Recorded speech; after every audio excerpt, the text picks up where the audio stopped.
유대인의 왕으로 나신 이가 어디 계시냐? 우리가 동방에서 그의 별을 보고 그에게 경배하러 왔노라 하니 헤롯 왕과 온 예루살렘이 듣고 소동한지라.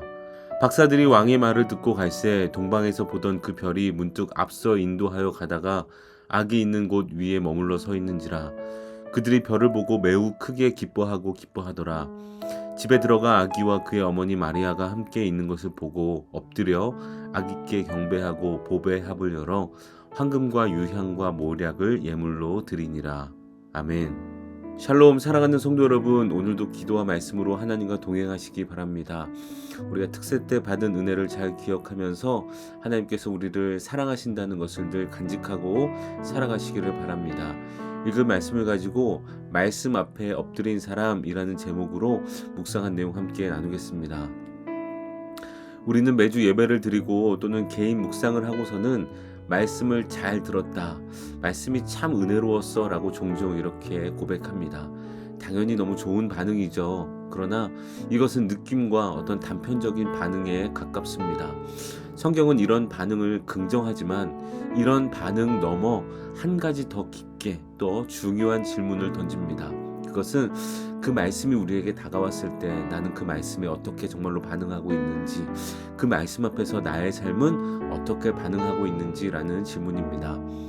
오늘 본문에는 같은 말씀을 듣고 전혀 다르게 반응한 두 부류의 사람이 등장합니다. 바로 헤롯과 동방 박사들입니다. 이들이 말씀을 만나고 반응하는 두 가지 유형을 오늘 말씀을 통해서 보려고 합니다. 오늘 본문에서 선포된 말씀은 아주 분명합니다. 2절에서 동방 박사들은 이렇게 말하죠. 유대인의 왕으로 나신 이가 어디 계시냐? 우리가 동방에서 그의 별을 보고 그에게 경배하러 왔노라. 이 말은 단순히 새로운 소식을 전하는 말이 아닙니다. 이 말 속에는 하나님께서 지금 어떤 일을 하고 계신지가 담겨 있습니다. 하나님께서는 오래전부터 약속하신 그 메시아, 구약 성경부터 계속해서 약속하신 그 메시아, 곧 참된 왕, 참된 구원자를 보내셨다는 뜻이고, 이 세상의 진짜 주인이 누구인지가, 이 세상의 진짜 왕이 누구인지를 내가 보여주러 왔다라고 이야기하시는 것입니다. 이 말씀은 모든 사람에게 들렸습니다. 헤롯에게도 들렸고 동방 박사들에게도 들렸습니다. 말씀은 모두에게 동일하게 주어졌습니다. 그러나 반응은 같지 않았습니다. 먼저 헤롯의 반응을 보겠습니다. 성경은 3절에 헤롯 왕과 온 예루살렘이 듣고 소동한지라 라고 말합니다. 소동했다는 말은 마음이 불안해지고 흔들렸다는 뜻입니다. 내가 붙들고 있던 게 흔들렸다라는 말입니다. 내가 이것은 흔들리지 않을 거야, 아니 흔들리면 안 돼 라고 잡고 있던 것들이 그 말씀이 들려왔을 때 소동했다, 흔들렸다 라는 것이죠. 헤롯에게 그 말씀은 평안이 아니라 두려움으로 찾아온 것입니다. 헤롯이 이렇게 반응한 이유는 분명합니다. 이 말씀을 은혜의 소식이 아니라 자기 자리, 자기가 고집하던 것을 어떤 위협하는 말로 들었기 때문입니다. 다시 말하면 말씀이 들려왔는데 그 말씀이 주인이 아니라 내가 주인인데 말씀이 비집고 들어오는 것이 싫은 것입니다. 헤롯에게 진짜 왕이 태어났다라는 말은 곧 이제 내가 왕이 아닐 수도 있네. 내가 견고히 지금까지 쌓아왔던 내 자리가 있는데 거기서 내가 내려와야 될 수도 있네 라는 의미였기 때문에 그 마음이 소동했고 그게 두려움으로 찾아왔다는 것입니다. 사실 안타깝게도 헤롯은 이런 내용들, 성경을 몰랐던 사람이 아닙니다. 그는 메시아가 베들레헴에 태어날 것도 알고 있었습니다. 그러니 이 말씀을 듣고 무슨 뜻인지 알았을 것입니다. 문제는 말씀보다 자기가 붙들고 있던 것을 놓기 싫어하는 태도였습니다. 그래서 그는 말씀을 듣고도 엎드리지 않고 계산합니다. 동방 박사들에게 나도 가서 경배할 거야 라고 겉으로는 이렇게 말씀을 반응하는 듯 말하지만 속으로는 말씀을 제거하려는 마음이 있습니다. 어디 감히 말씀이 내 삶에 들어와? 라는 태도이죠. 말씀을 들었지만 자기를 내려놓지 않는 반응, 이것이 바로 헤롯의 모습입니다. 반면 동방 박사들의 반응은 전혀 달랐습니다. 동방 박사들은 유대인도 아니었고요, 성경을 체계적으로 배운 사람도 아니었습니다. 그러나 이들은 이 말씀을 진리로 받아들였습니다. 단순 정보가 아니라 하나님의 초청으로 받았습니다. 그 말씀 속 왕을 내가 찾아가야 할 분, 만나야 할 분, 받아들이고 엎드려 경배해야 할 분으로 받아들였습니다. 그래서 그들은 10절에 그들이 별을 보고 매우 크게 기뻐하고 기뻐하더라 라며 별을 따라 움직였습니다. 그리고 성경은 말합니다. 11절에 집에 들어가 아기와 그의 어머니 마리아를 보고 엎드려 아기께 경배하고 보배합을 열어 예물을 드렸다라고 얘기합니다. 이 장면의 핵심은요, 엎드렸다는 것입니다. 동방박사들은 예수님 앞에서 자기 자리를 주장하지 않았고 말씀 앞에서 자기 자리를 주장하지 않고 어떤 조건도 내걸지 않았습니다. 말씀이 나에게 다가왔을 때 자신을 낮추었습니다. 말씀을 있는 그대로 받아들였습니다. 결국 헤롯과 동방박사의 결정적인 차이는 지식의 차이도 아니고 출신 신앙 연륜의 차이도 아닙니다. 말씀이 나에게 다가올 때 그 말씀을 받아들이는가 거부하는가의 차이입니다. 헤롯에게 말씀은 불안이 되었고 공격으로 느껴졌습니다. 그것을 그렇게 인정했습니다. 동방박사에게 말씀은 기쁨이 되었습니다. 그리고 그 결과 그들의 삶의 방향이 다르게 나타났습니다. 말씀을 위협으로 받은 헤롯의 삶은, 그리고 말씀을 피한 헤롯의 삶은요, 점점 그 말씀 진리를 피해서 더 두려움 속으로, 빛을 피해서 어둠 속으로 들어갔습니다. 말씀, 그 사실이 들렸는데 자기 욕심과 자기가 주인됨을 내려놓지 못하니 자꾸 말씀과 싸웁니다. 진리는 사라지지 않기 때문이죠.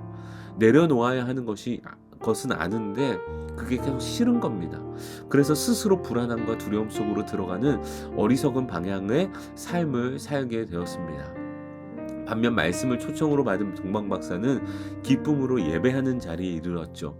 성경은 그들이 마지막 12절에 보니까요, 그러니까 헤롯이 있는 곳으로 돌아간 게 아니라 다른 길로 돌아갔다라고 분명히 말합니다. 말씀을 듣고 받아들인 사람은 헤롯, 즉 세상의 길, 하나님과 반대되는 길, 자기 중심의 길이 아닌 다른 길, 하나님께서 원하시는 새로운 길을 가게 됩니다. 사랑하는 성도 여러분, 우리도 매주 주일 말씀을 듣고 또 일상 속에서 말씀을 묵상합니다. 그때마다 성경은 어김없이 오늘 본문 2절의 말씀처럼, 그들에게 들렸던 그 말씀처럼 왕이 오셨다, 지금 읽고 들은 이 말씀이 내 삶의 주인이 되고 싶다 라고 이렇게 이 말씀이 이렇게 들려올 것입니다. 어떤 말씀이든지 하나님은 우리 삶의 말씀으로 다가오셔서 우리의 중심부에 자리 잡기를 원하십니다. 그때 우리는 헤롯처럼 끝까지 말씀이 내려놓으라고 하는 내 자리를 지키면서 말씀을 밀어내고 있지는 않습니까? 이거 내 말씀 받으면 나 이거 포기해야 되는데, 나 이거 내려놔야 되는데, 그래서 말씀을 밀어내고 계속 말씀과 다투고 계시지 않습니까? 아니면 동방박사처럼 선포되고 그 묵상한 말씀을 하나님의 초청으로 기쁘게 받아 말씀 앞에 엎드리고 계십니까? 두 가지 반응이 나오겠죠. 신앙은 말씀을 얼마나 많이 들었는가의 문제가 아니라 말씀 앞에서 어떻게 반응하느냐의 싸움입니다. 담임 목사님께서는 말씀하시죠. 말씀이 곧 하나님이다. 그렇게 말씀하십니다. 말씀을 듣고 있는 것은 하나님이 우리에게 다가오시는 순간입니다. 믿으시죠? 여러분, 정말 말씀이 곧 하나님이라고 믿고 생각하신다면 우리 모두는 말씀을 듣고 묵상할 때 기쁨으로 받아 내 욕망과 내가 왕이 된 자리를 내려놓고 하나님을 왕으로 인정하며 내 길이 아닌 주님이 기뻐하시는 새로운 길을 날마다 나아가게 될 줄, 나아갈 수 있게 될 줄 믿습니다. 여러분, 오늘도 말씀을 듣고 또 말씀이 떠오르고 생각나게 하시고 깨닫게 하시는 그 말씀 앞에 거부하는 것이 아니라 그 말씀 앞에 고요히 엎드리는 하루를 보내시기를 바랍니다. 여러분, 말씀이 곧 하나님입니다. 그리고 그 말씀은 우리에게 오늘도 노크하면서 우리의 삶을 주장하시고 장악하시고 또 주관하길 원하십니다. 그렇게 내어드릴 때 우리는 진정 행복한 삶, 이 땅에서도 하나님 나라를 누리게 될 줄 믿습니다. 오늘도 그런 하루 보내시기를 주님의 이름으로 축복합니다. 기도하겠습니다. 은혜로우신 하나님, 오늘도 말씀이 우리에게 선포되어질 텐데, 들려지게 될 텐데, 깨닫게 되어질 텐데, 하나님 말씀을 밀어내지 않고 말씀 앞에 엎드리는 저희가 되게 하여 주옵소서. 우리 모든 성도들의 삶을 주님 주관하여 주시고 보호하여 주시고 말씀 앞에 엎드리는 삶으로 인도하여 주옵소서. 감사하며 예수님의 이름으로 기도합니다. 아멘.